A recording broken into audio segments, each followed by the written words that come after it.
നമസ്കാരം. ജൂലൈ ആദ്യ ആഴ്ചയിൽ നിരക്ക് വർധന വന്നതോടെ നിരവധി വരിക്കാർ സ്വകാര്യ ടെലികോം കമ്പനികളിൽ നിന്നും BSNLിലേക്ക് പോർട്ട് ചെയ്തിരുന്നു.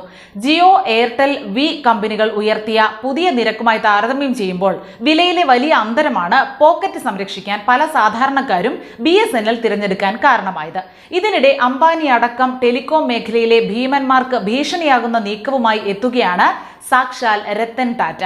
15,000 കോടിയുടെ ഒരു കരാറിലാണ് പൊതുമേഖലാ സ്ഥാപനമായ BSNLുമായി ടാറ്റ കൺസൾട്ടൻസി സർവീസസ് ഏർപ്പെട്ടത്. ഇന്ത്യയിലെ 1000 ചെറുഗ്രാമങ്ങളിൽ അതിവേഗ 4G സേവനം എത്തിക്കാനാണ് ഈ കരാർ. 5G സേവനങ്ങൾ 2022 ഒക്ടോബർ 1 രാജ്യത്ത് പ്രധാനമന്ത്രി നരേന്ദ്രമോദി പ്രഖ്യാപിച്ചിരുന്നു. എന്നാൽ രാജ്യത്ത് 4G സേവനങ്ങൾ നൽകുന്നതിൽ ശക്തമായ സാന്നിധ്യമാണ് ജിയോ, വി, എയർടെൽ എന്നിവ. ഈ മേഖലയിൽ BSNL ശക്തമാകാനാണ് ടാറ്റയുമായി കരാറിൽ ഏർപ്പെടുന്നത്. ഇതിനായി രാജ്യത്തെ 4 മേഖലകളിൽ ടാറ്റ ഡാറ്റാ സെന്ററുകൾ നിർമ്മിക്കുകയാണിപ്പോൾ. ഇത് രാജ്യത്തെ 4G സേവനങ്ങളെ മികവുറ്റതാക്കും എന്ന് തന്നെയാണ് പ്രതീക്ഷ. ജിയോയും എയർടെലും ജൂലൈ 3-നും വി ജൂലൈ 4-നുമാണ് അവരുടെ നിരക്കുകൾ പരിഷ്കരിച്ചത്. ജിയോ 12 മുതൽ 25% വരെ വർദ്ധിപ്പിച്ചപ്പോൾ എയർടെൽ 11 മുതൽ 21% വരെയാണ് കൂട്ടുക.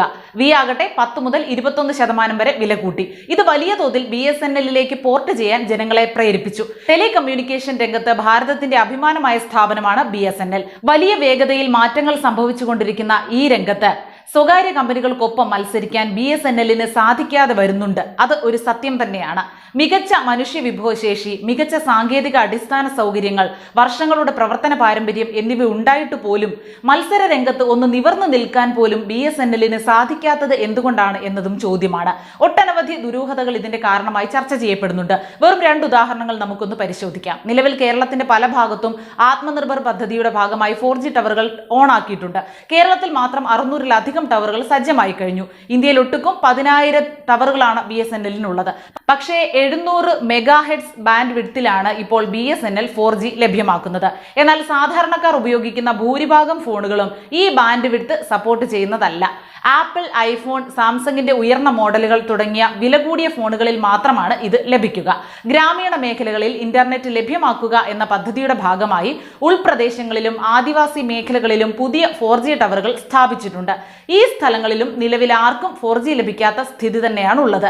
രണ്ടാമത്തെ ഉദാഹരണം അടിക്കടി ഉണ്ടാകുന്ന സോഫ്റ്റ്വെയർ തകരാറുകളാണ്. സ്വകാര്യ കമ്പനികൾ നിരക്ക് കൂട്ടിയ സാഹചര്യത്തിൽ നിരക്ക് കുറഞ്ഞ BSNLിലേക്ക് വരാൻ ഇപ്പോൾ ഉപഭോക്താക്കൾ കൂടുതലായി താല്പര്യപ്പെടുന്നുണ്ട്. എന്നാൽ കുറെ നാളുകളായി തുടർച്ചയായ സോഫ്റ്റ്വെയർ തകരാർ മൂലം ഉപഭോക്താക്കൾ വലയുകയാണ്. 2-3 തവണ ഓഫീസിലെത്തിയിട്ടും കാര്യം സാധിക്കാതെ മടങ്ങേണ്ടി വരുന്നവർ ഓഫീസിലിരിക്കുന്ന ജോലിക്കാരെ അസഭ്യം പറയുന്നതും പതിവാകുന്നുണ്ട്. ജീവനക്കാരുടെ കുറ്റം കൊണ്ടല്ലാതെ ഇതുപോലുള്ള സാഹചര്യങ്ങളെ നേരിടേണ്ടി വരുന്നത് ജനങ്ങളോട് അടുത്ത് ഇടപഴകുന്ന ജീവനക്കാർക്കും കടുത്ത മാനസിക സമ്മർദ്ദം ഉണ്ടാക്കുന്നുണ്ട്. എന്നാൽ തുടർച്ചയായി ഉണ്ടാകുന്ന സോഫ്റ്റ്വെയർ തകരാർ പരിഹരിക്കുന്നതിനോ ഇത്തരം പിഴവുകൾ ഉണ്ടാക്കുന്നവരെ കണ്ടെത്തി ശിക്ഷിക്കുന്നതിനോ കമ്പനിയുടെ ഭാഗത്തു നിന്നും യാതൊരു നടപടികളും ഉണ്ടാകുന്നില്ല. ജീവനക്കാരുടെ യൂണിയനുകൾ പോലും ഇതിൽ പ്രതികരിക്കുന്നതായും കാണുന്നില്ല. ഇതുപോലുള്ള നിരവധി പ്രശ്നങ്ങൾ നിരന്തരം വരുന്നതിനാൽ കഠിനമായ പരീക്ഷകൾ എഴുതി ജോലി നേടിയ നല്ല ശതമാനം യുവതിയുവാക്കളും ജോലി രാജിവെച്ച് വിദേശ രാജ്യങ്ങളിലേക്ക് ജോലി തേടി പോകുന്നു. BSNLിൽ നിന്നും കഴിഞ്ഞ 5 വർഷത്തിനുള്ളിൽ ജോലി രാജിവെച്ചവരുടെ എണ്ണം എടുത്താൽ പ്രശ്നത്തിന്റെ വ്യാപ്തി മനസ്സിലാകും. ഇത്രയും സാങ്കേതിക യോഗ്യതയുള്ള ജീവനക്കാർ ഉണ്ടായിട്ടും നല്ല സേവനം ജനങ്ങൾക്ക് കൊടുക്കാൻ എന്തുകൊണ്ട് കഴിയുന്നില്ല എന്നതാണ് പഠിക്കേണ്ടുന്ന വിഷയം. സാധാരണക്കാർക്ക് താങ്ങാവുന്ന ആകർഷകമായ നിരക്കുകളുള്ള നിരവധി പ്ലാനുകൾ സ്ഥാപനത്തിനുണ്ട്. പക്ഷേ ഇതൊന്നും ജനങ്ങളിൽ എത്തുന്നില്ല. സ്ഥാപിത ശേഷി ഉപയോഗിക്കാൻ കഴിയാത്തതും അടിക്കടി ഉണ്ടാകുന്ന സോഫ്റ്റ്വെയർ തകരാറുകളും ഇന്ന് BSNL നേരിടുന്ന പ്രതിസന്ധികളിൽ 2 എണ്ണം മാത്രമാണ്. ഇതെല്ലാം സ്വകാര്യ കമ്പനികളെ സഹായിക്കാനാണെന്ന് സാധാരണക്കാർ ചിന്തിച്ചാൽ അതിൽ തെറ്റു പറയാനും ആകില്ല. അത്തരത്തിലുള്ള ആരോപണങ്ങൾ ജീവനക്കാരുടെ ഭാഗത്തു നിന്ന് പോലും ഉയരുന്നുമുണ്ട്. സാങ്കേതിക രംഗത്ത് ഭാരതത്തിന്റെ മുന്നേറ്റത്തിന് വലിയ പങ്കുവഹിക്കേണ്ട സ്ഥാപനം എന്തുകൊണ്ട് പ്രതിസന്ധിയിലാകുന്നു എന്ന ചോദ്യം ജീവനക്കാരും ഉന്നയിക്കുന്നുണ്ട്. വിഷയത്തെക്കുറിച്ച് പഠിച്ച് സ്ഥാപനത്തിന്റെ മത്സരശേഷി വീണ്ടെടുക്കാൻ പ്രധാനമന്ത്രി നരേന്ദ്രമോദിയുടെ ഇടപെടൽ ആവശ്യപ്പെടുകയും ചെയ്യുന്നുണ്ട് ജീവനക്കാർ.